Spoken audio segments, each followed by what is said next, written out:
الله الرحمن الرحيم، والصلاة والسلام على أشرف المرسلين. أولا نشكر هذه المجموعة من المناضلين اللي جات من بعيد، فيها المرضى كيف حالة الحبيب، وفيها اللي مشطون وخلى همه خاسر وجاوا متضامنين معنا هون.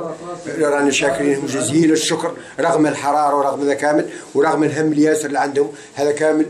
معناها خبطوا بعرض الحائط وجاوا متضامنين معنا. احنا مستنا مشكله هون في اقليميم على انهم عادوا له يجرمونا، عادوا يقولوا لنا نوع من الاجرام، وعادوا يقولوا يفصلون بيننا بالطريقه القبليه. قالوا له علاه النشطاء الحقوقيين في اليمين هم ما يتضامنوا مع الداودي وعائلته مجرمه، علاه ما يتضامنوا معهم النشطاء الحقوقيين. قال لهم ياك هو مجرم خلونا نشهدوا على جرائمه، ندخلوا المحكمه. ولو كان مجرم ما يعود الحصار على داره ولا يعود الاعلام مرفودين.